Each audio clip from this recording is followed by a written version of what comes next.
YouTube. This is Awesome AI Slicer again. This is my third video of the day so far. I just checked out some of my other videos. I'll apologize for the sound level.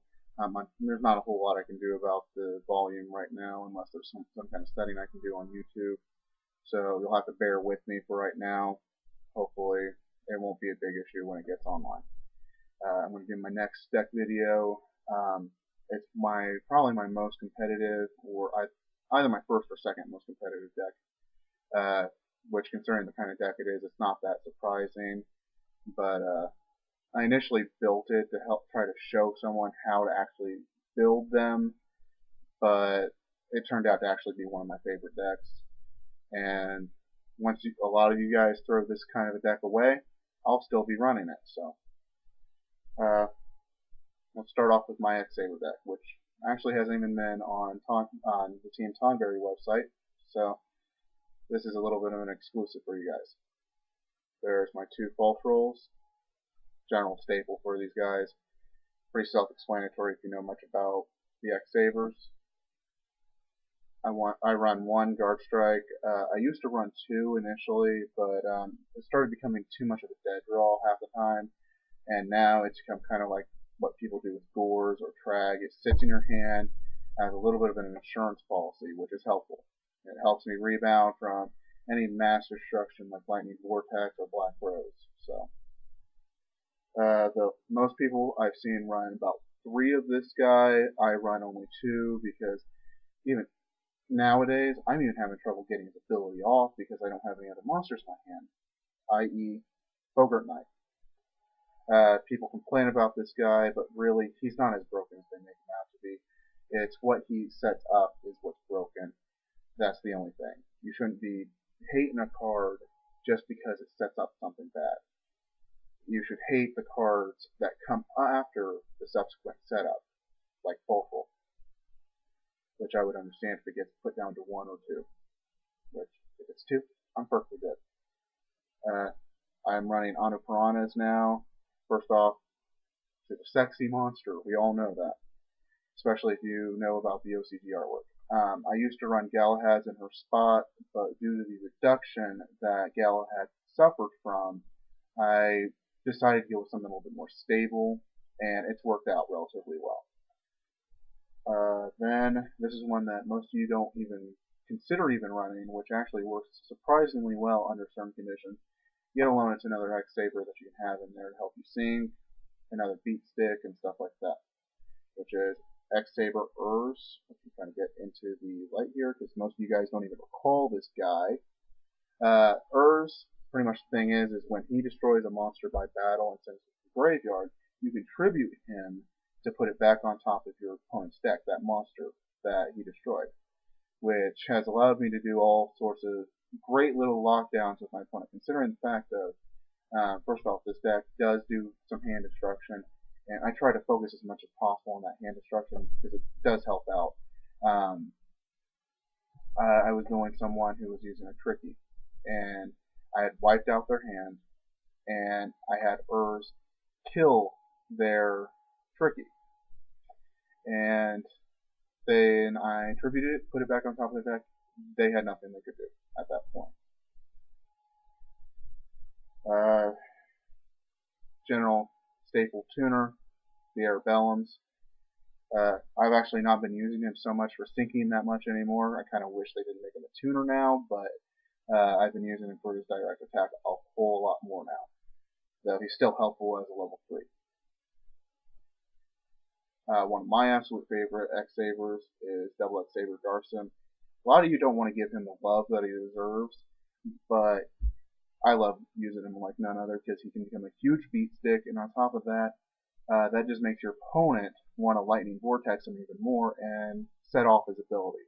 I don't know how many times I've had my opponent set off his ability. As well, he's a great first turn monster. He's not that powerful first turn, but I've had so many people who aren't aware of his effect or even care about what his effect is, and they'll Lightning Vortex him, and then they'll do their subsequent attacking, but I would have gotten that search off of him, and that's the nice thing about him. My favorite tuner in this deck, Full Helm Knight. He is by far the most powerful tuner in this deck, in my opinion. I believe he is equivalent to Gale as he was in Blackwings before Gale got hit. But I don't expect the same kind of bitching that we saw with Gale getting hit. If he does get hit, I don't think he'll ever get hit, but I like him a whole lot more because of his protection ability, and I actually get his special summon ability off quite a bit. Then we've got the other general staple for X-Sabers, Rachagura, which in recent times I've been actually considering taking one of them out because I've been getting him and he hasn't been that useful half the time I've gotten him. I think he'd work better in the same kind of situation as Guard Strike, but I'll see about that down the line. Then the one that's getting the most bitching about in the game right now, Dark Soul, which I run 2 of. As the head judge at my locals, um, since there is no official ruling, there are only semi-official rulings, and then there's people that are stating that Julia has stated the ruling for this is that it gets as many searches as the times that you send it that turn.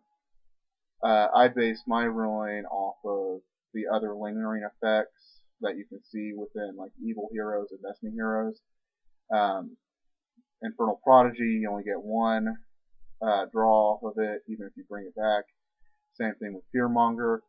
People will try to say Fearmonger doesn't really matter in this whole thing, but the fact is I've been presented with my Destiny Hero deck multiple times where I could call the Haunted Fearmonger and bring him back, and if I could get another get another special summon off of him, I would be able to, but the way I've seen it ruled is no, you can't.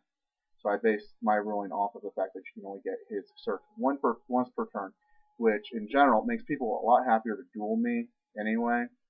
And I feel it's a concession that we have to make with Dark Soul to prevent him from getting banned. I feel they need to rule it to where he's not as broken, so he does not get banned. Because I don't even think putting him down to 1 will make the card fair if they have the ruling that most judges are ruling as well. He's one of my absolute favorites too. Because after all, he's pretty epic. Though of course he helped me predict the banning of Rescue Cat when he came out. And in fact, I made a picture back when you saw him for the first time, and about him chopping off Rescue Cat's head. That's funny. Then there's my 2 Postules. Postule's great tuner. All of you know this pretty much. Great way to get Yonlei real easily. Great way to defend if you need to. In general, a good card. One of my favorite tech cards, Back to Square One. Back to Square One. It doesn't get a lot of play because a lot of people use Phoenix Wing Wind Blast. But I see problems with Phoenix Wing Wind Blast. Sure, it can hit both front row and back row, but the fact that it's a trap is you have to wait a little bit to use it. Back to Square One may only be able to hit the front row, but in this deck, the front row is the only thing that you really got to worry about due to Yonlei. And it can help you get around the Stardust, which Stardust has effed me over so many times in this deck.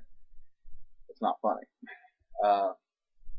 Cold Wave, ridiculously good in this deck, especially when you do Cold Wave and then Yonlei. It really helps. As well, when you're going to do your mass form, it's good to have that Cold Wave as well.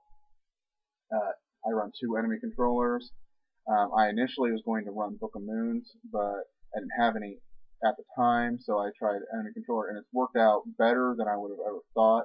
And as well, it's allowed me to pull off some nasty little combos that screws over my opponent in general. A little bit better than what Book of Moon would. So I like enemy control. Giant Trunade, pretty much a staple as far as I'm concerned for most of my decks. Lightning Vortex, staple. Monster Reborn, staple. MST, or commonly known as Missile Space Typhoon, staple. As well, I'm not sure about the time restraints on my account for videos. Since I'm coming up on the 10-minute mark, I don't know if it's on 15 or not. So I'm going to continue on to part 2. So I'll see you guys on part 2.